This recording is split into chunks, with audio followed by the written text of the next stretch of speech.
Assalamualaikum everyone, hope you all are fine. This is me Alina Nisar and I'm basically a student of BS English and today I'm here to represent the topic slavery and I'm gonna tell you about the slaves and the slavery. So let's get started. First of all, we have to know what are slaves and slavery. So basically, slavery is a condition in which one human being was owned by another. A slave was considered by law as property or cheated at was deprived of most of the rights ordinarily held by free persons. So, slavery and enslavement are both the state and the condition of being a slave, who is someone forbidden to quit their service for another person while treated as property. Slavery typically involves the enslaved person being made to perform some form of work while also having their location dictated by the slaver. Slaves were generated in many ways. Probably the most frequent was capture in war, either by design as a form of incentive to warriors or as an incidental byproduct as a way of disposing of energy troops or civilians. Others were kidnapped on slave trading or privacy expeditions. Many slaves were the offspring of slaves. Some people were enslaved as a punishment for crime or debt. Others were sold into slavery by their parents, other relatives, or even spouses,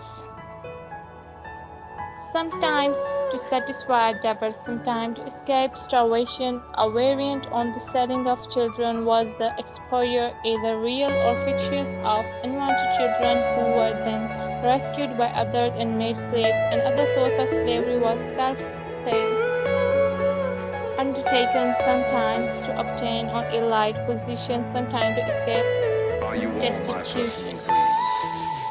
The other major type of slavery was productive slavery. It was relatively infrequent and occurred primarily in classical Athenia, Greek, and Rome, and in the post-Columbian, Circum-Columbian New World. It also was found in 9th century Iraq among the Quechulet Indus of the American Northwest and in a few areas of sub-Saharan Africa in the 19th century. Although slaves also were employed in the household, slavery in all of those societies seems to have existed predominantly to produce marketable commodities in mines or plantations.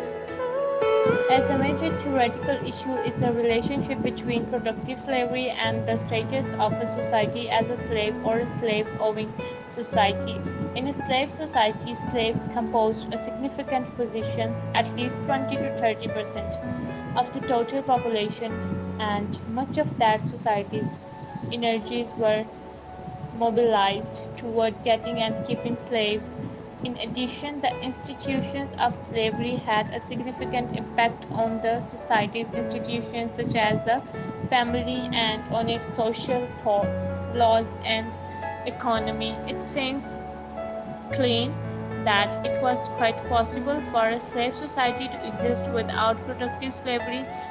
The known historical examples were concentrated in Africa and Asia. It is also clear that most of the slave societies have been concentrated in Western, including Greek and Rome, and Islamic civilization. In a slave-owning society, slaves were present but in smaller numbers, and they were much less the focus on the society's energies. We just want no slaves in the world. Just release the slaves. Say no to slavery. Freedom is the right. Stand for slaves. Be happy. Stay connected. Allah Hafiz.